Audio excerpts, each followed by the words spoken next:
Hi everyone.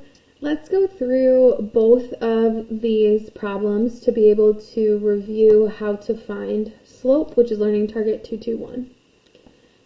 So this just asks us to find the slope of the following linear functions, and these ones are just 2 points, and this one is a table. For both of these problems, the method is the same.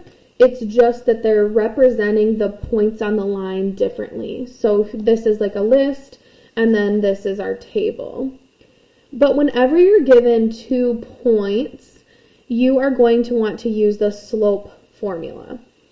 So you can write it either like in this box or maybe up at the top, but the slope formula is m equals y2 minus y1 over x2 minus x1. And this formula you do need to memorize. You need to remember y2 minus y1 over x2 minus x1. So maybe make like some flashcards if you're struggling with remembering those, but that is one that we're going to need to remember.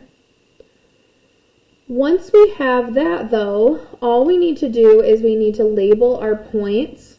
That's our first step, with x1, y1 for the first point, and x2, y2 for the second. Sorry, I had to pause it because I had to sneeze. So we label x1, y1, x2, y2 for our points. And it doesn't really matter if this one are the 1s and this one are the 2s, as long as they match. So like x and y and then number 1s, and then x and y and number 2s. Once we have that, we can kind of just plug those into the formula and take like our brain power out of figuring out which is which. And I'm just going to follow the formula. So y2 is negative 2. And then there's a minus sign. And then y1 is 2. And I like to cross them off as I go so I have less to look at. Over x2 is 5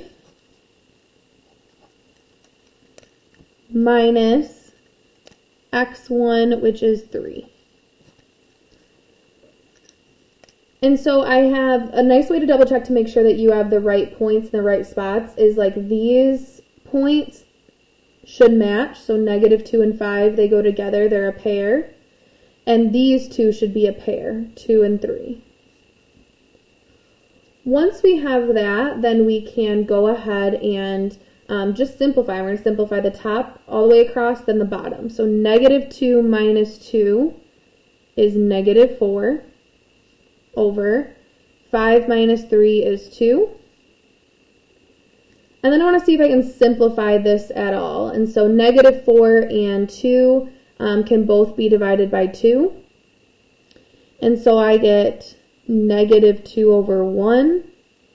And anything over 1 is just that number. So my m, my slope, is negative 2. So this formula is really important, and then labeling correctly is really important as well.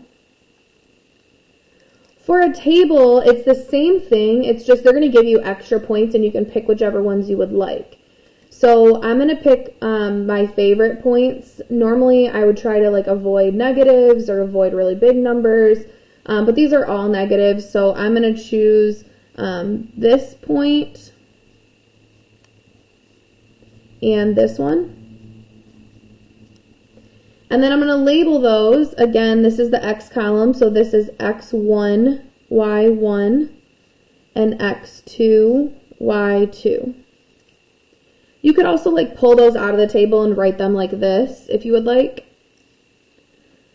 And then I'm going to start plugging in. So m equals y2 is 3